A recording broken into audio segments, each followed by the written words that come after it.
across Sweden into the cities? At least 1 or 2 times a week. And let's say 5 years ago, how often would you say it was? No. 3 times a year. Really?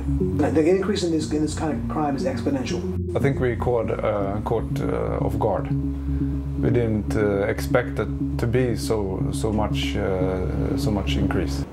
Tucker spoke with the filmmaker earlier this week. Ami, thanks a lot for coming on. So before you describe what you saw there, give us the overview. What is the justification within Sweden for importing this many migrants from other countries? Why are they doing it? Well, in Sweden's own words, they consider themselves to be a humanitarian superpower, probably the only superpower that they would qualify for. So they feel that's their moral duty to open their borders to all and any refugees that want to come to them. So you've recently spent time there. Tell me if I'm overstating this. I don't think many people in Sweden think this is working well. Is that fair to say?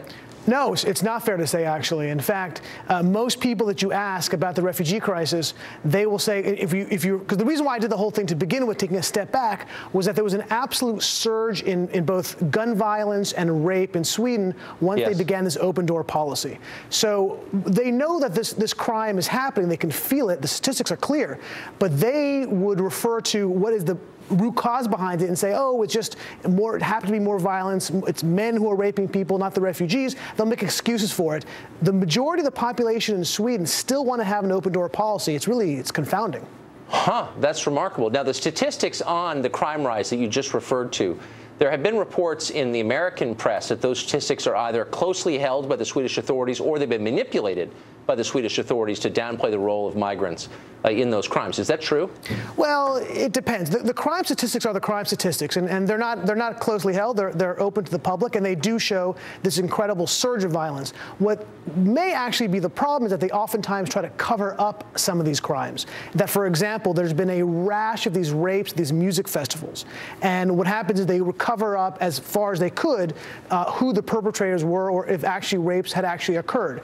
Now, obviously, when you have so many people witnessing these rapes, they're difficult to do, and they've come out to the public. But I think that's kind of what they're referring to, that the government has gone out of its way to try to cover up some of these problems. That is grotesque. So to the job numbers, we had in the intro something like 160,000 asylum seekers, only 500 wound up working in Sweden. That leaves a lot of unemployed people. What are they doing and how are they living? Oh, they live great, Tucker. I mean, it's one of the most generous, financial programs that they have in terms of the amount of money they're giving to them, the housing benefits they get, the education benefits they get, the cash benefits they get. So they have these, and what they really become are no-go zones. These are areas that cops won't even enter because it's too dangerous for them. This is the policy of the National Police Authority in Sweden. So they live in these enclaves, which, by the way, are lovely. They're leafy neighborhoods. They're beautiful apartments.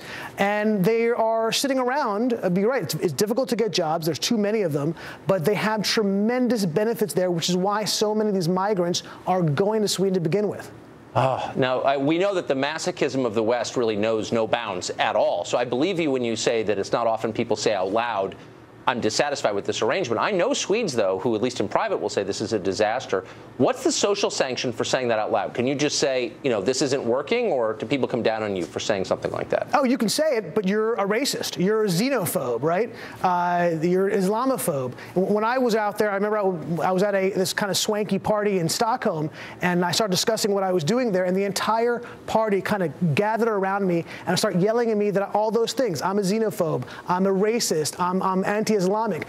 Even though the statistics were clear about who's the perpetrators, it doesn't make a difference. It's very socially unacceptable to make these kind of claims. Right, because the most important thing is to feel virtuous, I guess. Ami Horowitz, that's amazing. One last question, I can't resist.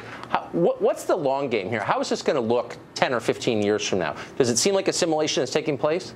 Oh, no, not at all. I mean, we don't have to actually prognosticate on what the long game is. You can look at France and Belgium, because they've been doing it for that period of time for longer. And you can see the social unrest that's going on there, the terrorism that's happening there.